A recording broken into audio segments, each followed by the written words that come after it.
Suspense. And the producer of radio's outstanding theater of thrills, the master of mystery and adventure, William N. Robeson. Fine feathers make fine birds. But, on the contrary, all is not gold that glitters. Also, hell hath no fury like a woman scorned. To the wisdom of these eternal verities, add another. Crime does not pay. Mix well with a great singer turned dramatic actress, and you have our suspense story, The Well-Dressed Corpse, starring Miss Margaret Whiting, which begins in exactly 1 minute. Do you know the Social Security benefits to which you will be entitled when you separate from the service and take a civilian job? Here's a tip from Social Security. Everyone who works for a living knows that illness or injury may keep them from earning a living. Today, more than 9 out of 10 American workers are covered by Social Security, and each one should know that if he becomes severely disabled, he and his family may be eligible for monthly Social Security disability payments. More than 1 million people are now receiving benefits each month under this program. For more information about Social Security disability benefits, write to Social Security, Department 15, Hollywood 28, California, and ask for a free copy of Booklet 29 called If You Become Disabled. And now, The Well-Dressed Corpse, starring Miss Margaret Whiting. A tale well calculated to keep you in suspense. She's lying on the couch in my office. I thought I'd just let her alone until you showed up, Captain. That was considerate of you, Lieutenant. Here, in here. Are you sure that's her? I'm positive. Where was she picked up? In her bedroom? Hell's Kitchen and Alley. Somebody stole her dress, and one of the boys gave her his overcoat. Yeah. What's your name? My name is Ruth Franklin. How old are you? 33. Where do you live? On Park Avenue. Go to school in this city? Graduate school, Columbia University. I work for the Carrington Green Advertising Agency. My secretary's name is P.D. Wright. I'm the murderer you're looking for. Yeah. Okay. I guess you're Ruth Franklin, all right. I can hardly blame you for not recognizing me. Did you know that 6 weeks ago I was voted one of the 10 best-dressed women in America? I read something about it. I always knew that someday I would be. But when it actually happened, it was just as exciting as if it had been a total surprise. The invitation to the luncheon to meet the press came on Monday. I ran right out and bought the most elegant and expensive dress I could find. And when I swept into the luncheon, everyone was looking at me, including the other 9 well-dressed women.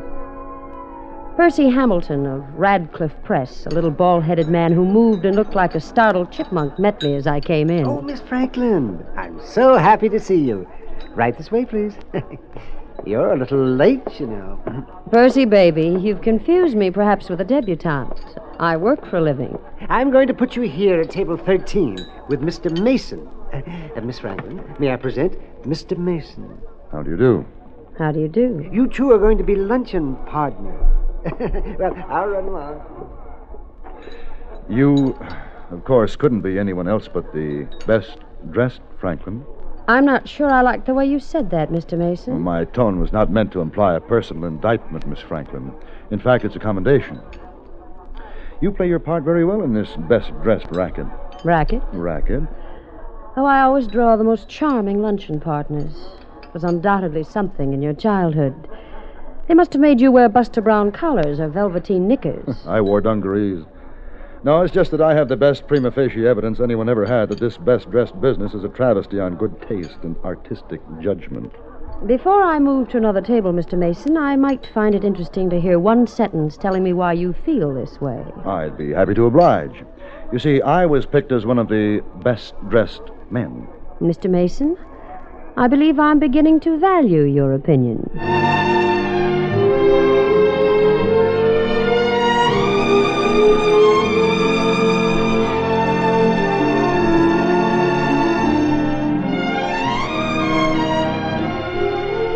Well, that's the way it began.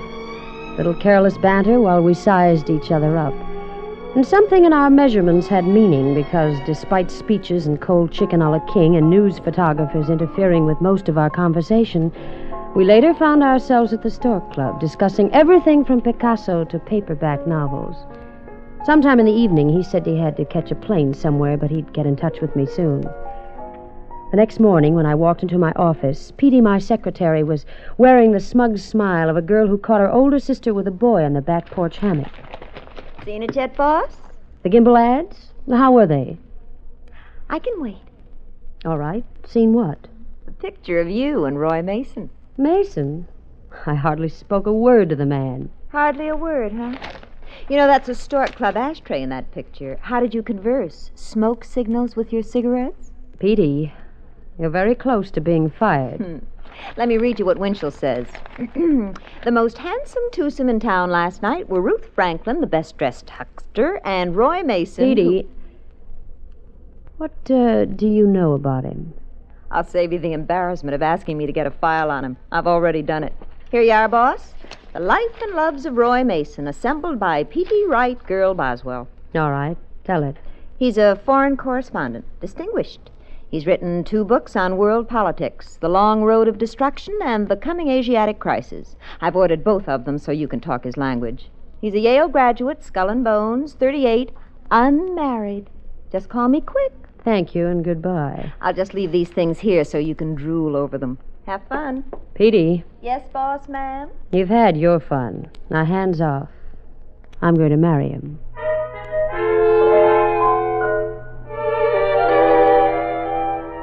I read those clippings through from beginning to end, and when I went home that night, I took both of Roy Mason's books with me. And the following night, he called me. And then it was practically every evening, and cocktails and weekends, and intimate little dinners, fireplaces and books, and talk into the dawn. I knew, and I let the papers know, that Ruth Franklin had finally found a man who came up to her requirements. I had him hooked. Now it was time to reel him in.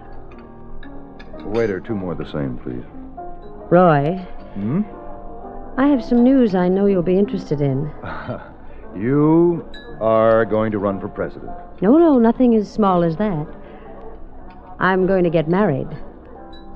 You're going to get what? Married. Oh? To whom? A man named Roy Mason.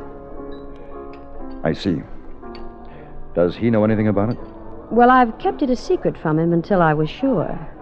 Now my mind's made up. Just like that, huh? Uh-huh. Pleased? Well, let's say flattered and very, very sorry. Why? To have to decline the invitation. You see, Ruth, I'm already engaged. Why didn't you tell me? You didn't ask me. Who is it? Her name is Elizabeth Granger, a socialite from Long Island. You may know her. No, and I have no desire to. Ruth, what made you think we were going to be married? I guess I believe my own press notices. Every columnist in town has been ringing wedding bells for us. I never pay attention to columnists. Well, I do, and so do a lot of other people. And what a Roman holiday they're going to make out of this. Oh, boy, I can just see it. What best-dressed woman was left waiting at the church by what best-dressed man? Well, I'll phone them tomorrow and tell them to lay off. And make a bigger fool out of me? What do you think I am, a doormat, an old shoe that you Ruth, can just... please, lower your voice. People are looking. Oh, let them look. A scene in a cocktail lounge makes good reading, Ruth. and we always make the papers, don't we, lover? Keep your voice down. Why don't you go to Inner Mongolia or somewhere and write another book? Anywhere where I'll never have to see you again.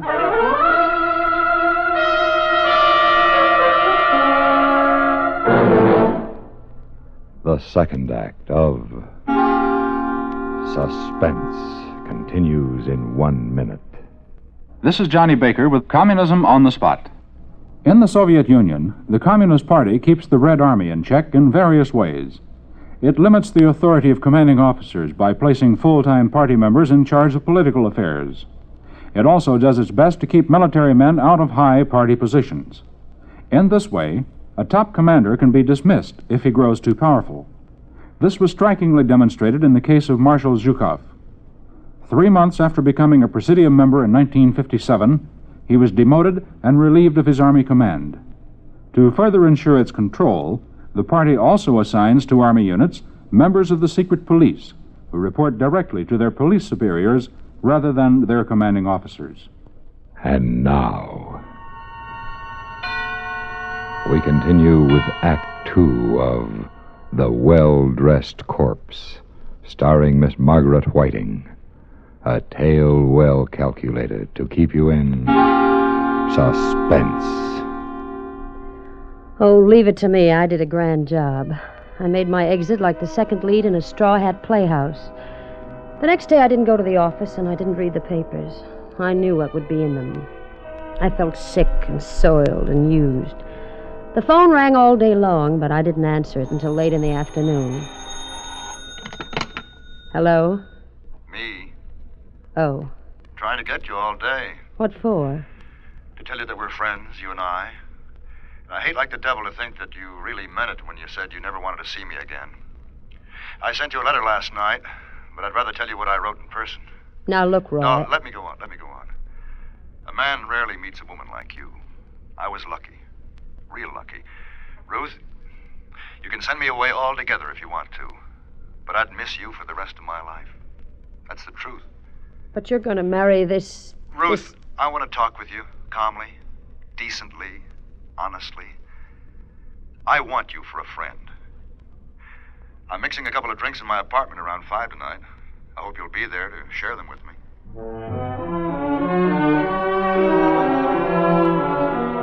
What a colossal ego this man had. And yet he was offering me the opportunity to settle the matter my way. I took it. Oh, you came. Thanks, Ruth. Let me take your coat? No, it's a little chilly. I think I'll keep it on. All right. Drink? A very dry martini and a little soft music. The record's on the turntable and the martini's already mixed. I knew you wouldn't pass up a Mason special. You were rather certain your pretty speech on the phone would work, weren't you? I meant it. I'm glad you're here, Ruth. All of that highly lacquered veneer you show your public is all right for them. But for me, I'll take you the way I know you. Tell me more. Underneath $40,000 a year and behind that best-dressed wardrobe, you're quite a gal. Quite an ornament to wear on your sleeve. Oh. Until you're tired of it. Oh, you don't understand, Don't Ruth. touch me. Ruth! Yes, it's a gun, Roy. For heaven's sake, Ruth. Ah! Ruth, stop this. You've got it all wrong. Put down that gun. Ah! Ruth, get a doctor. We'll say it was an accident. Stay away from me. Phone a doctor. Oh, no. It wasn't supposed to be this way at all. Ruth! Ruth, I wrote you. I stood there looking down at him. He tried to talk again, but he couldn't say a word. And then all of a sudden he was dead.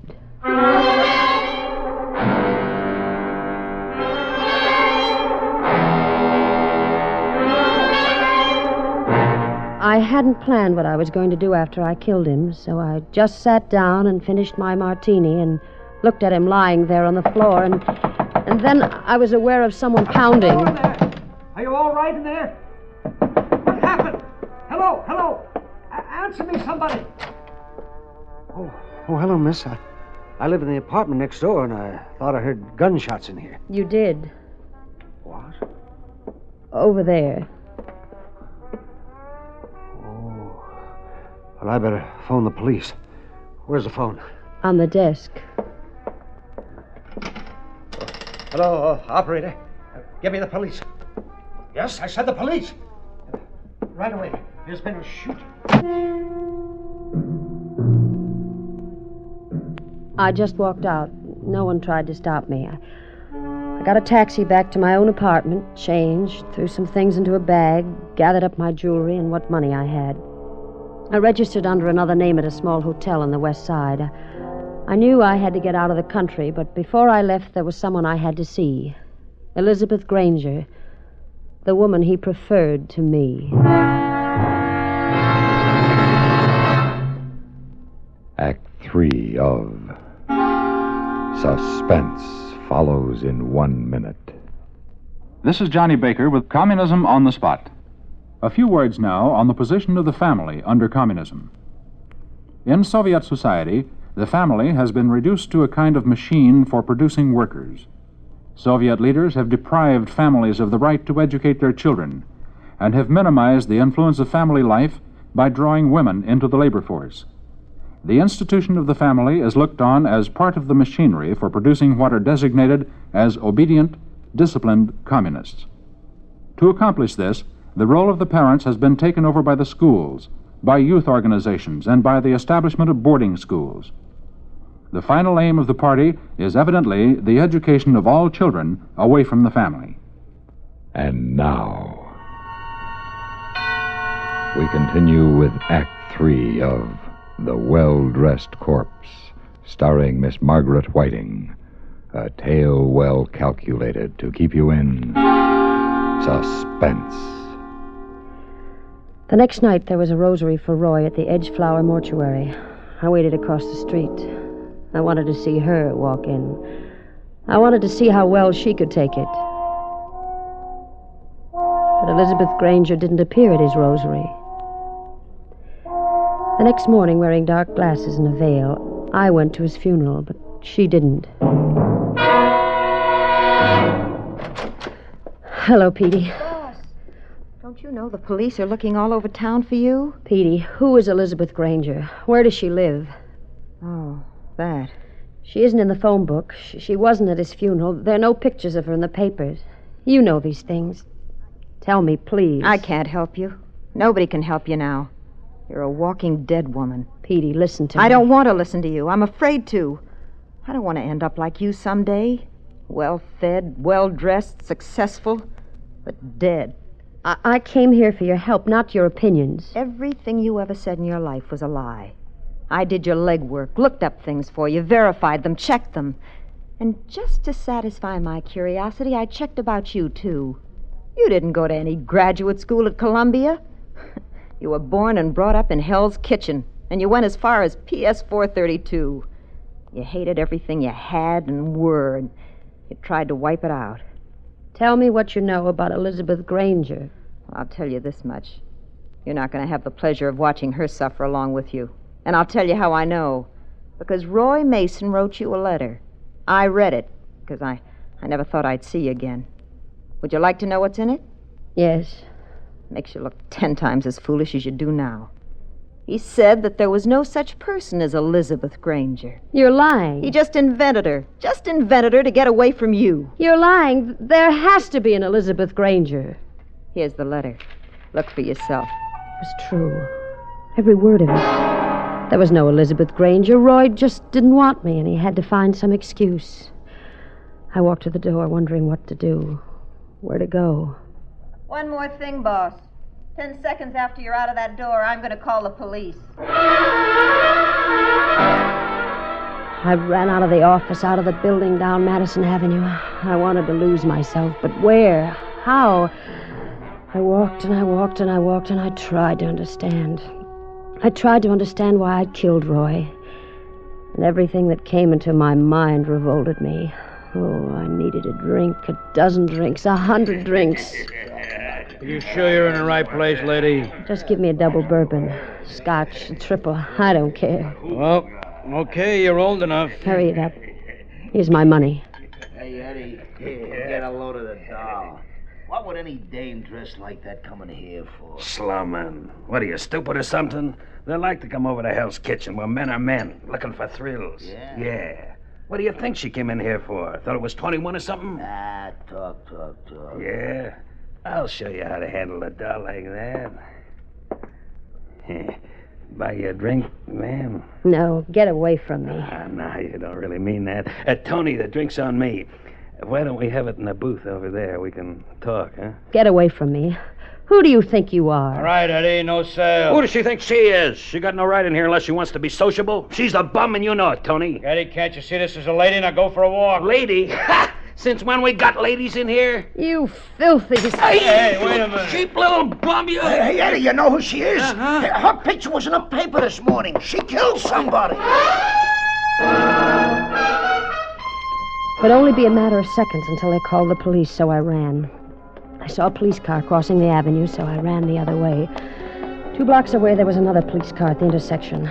I ducked into an alley and tripped and fell headlong into the dirty, foul snow. Oh, I don't know how long I was out, but when I came to, somebody was pulling my mink coat off. Come on, dearie. Come on. Cooperate. What are you doing? You won't need this coat where you're going. Leave my coat alone. That's all right, dearie. All right, come on. Now the dress. My dress? Ruby, help me get it off her. You can't take my dress off me. I can use a fancy dress like that, and you can't wear it in jail. Don't, please. All right, stay where you are. Cops, grab her shoes, Ruby. Let's go. My dress. They took my dress and my coat. Stay where you are, lady. You let them do it. Why did you let them do it? We'll get him. Come on now, lady. Lift up your head. I want to take a look at you. Oh, don't hurt me, please. Uh-huh. I'm somebody. That's what I thought. Ruth Franklin. I'm somebody. I'm somebody. I'm one of the 10 best-dressed women in the world.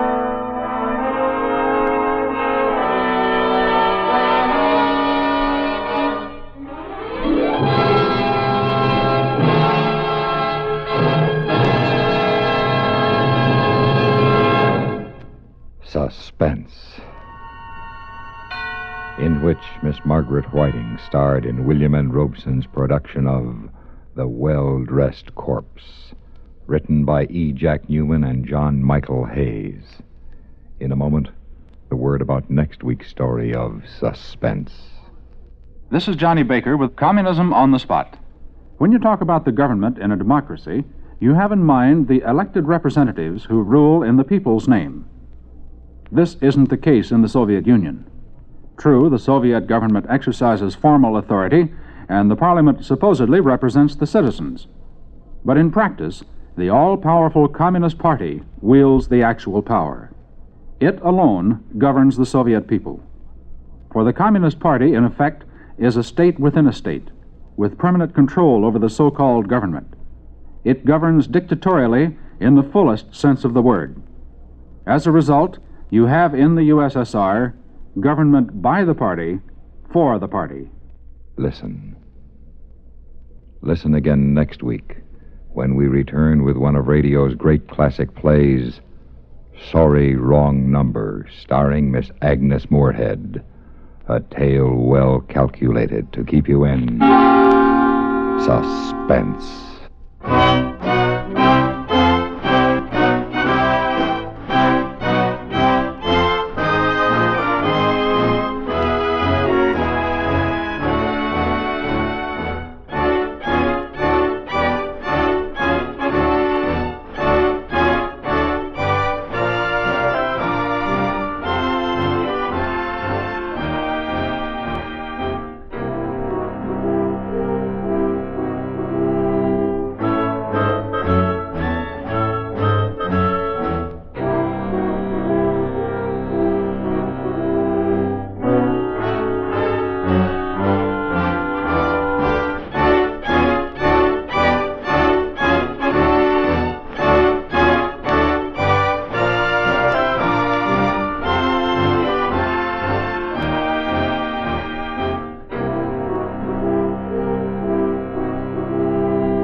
Suspense has been brought to you through the worldwide facilities of the United States Armed Forces Radio and Television Service.